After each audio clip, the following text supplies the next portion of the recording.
B-2 and B-1 bomber tails rising in the dark like shark fins. He waited for the planes of Viper to move ahead, then goosed his throttles to fall in behind them. Shotgun, Raider 1, in trail with Viper headed to runway 16. We'll do run-ups and system checks at the hold short. Good copy, Raider. Shotgun's head engineer was monitoring Magic's every move back at the top-secret quantum airfield in Palmdale, California, better known as Skunk Works. Magic checked his watch.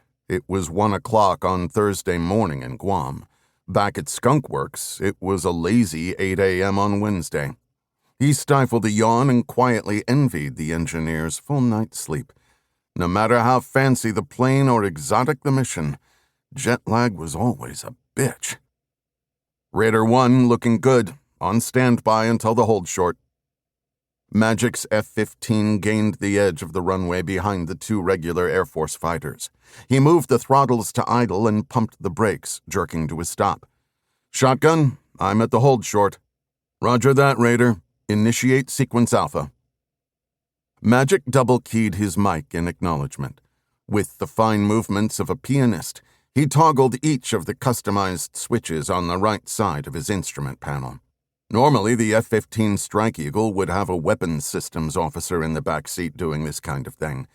But Magic's back seat was a solid mass of electronics.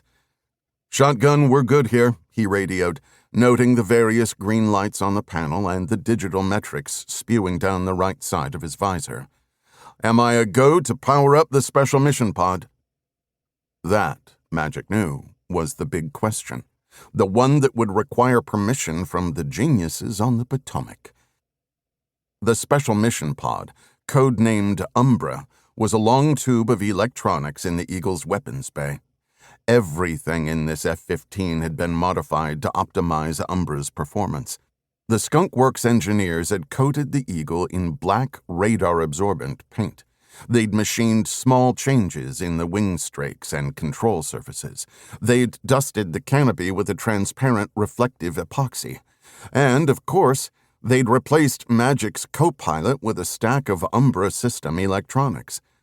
Receiving no response, Magic wondered if Washington had gotten cold feet for this flight. He keyed the satlink again. Shotgun, am I good to cycle the special mission pod to standby? He could picture the civilians in short-sleeve button-downs in California and the anxious Air Force generals leaning over their shoulders.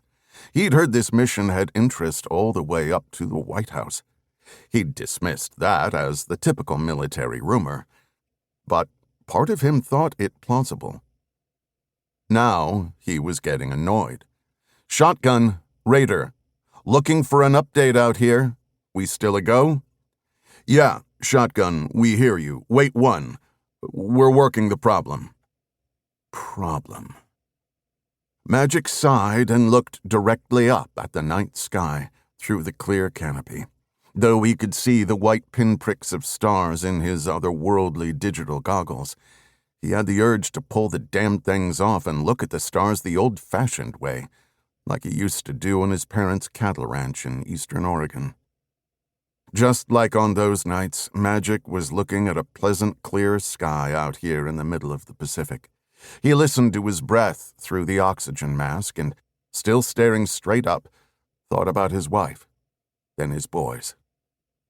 The twin 12-year-olds had just started Pee-wee football at the Edwards Middle School. A second-string tight end for the Air Force Academy a million years ago, Magic had stepped up to be the assistant coach of the boys' team, grateful to show them a few things. Their first game was this weekend. With any luck at all, he'd make it back in time. Still waiting for final clearance back here, said Shotgun. Apologies for the delay, Magic. He sighed into his mask and double-keyed his mic. Classic, hurry up and... The speakers in his helmet startled him. Just got an update, Raider. Good news. We have clearance up and down the chain. Like, way up. Mission's a go, so long as we get through the full flight test telemetry package. Roger that. On to flight telemetry, responded Magic, dropping back into complete mission focus. Like a sprinter limber...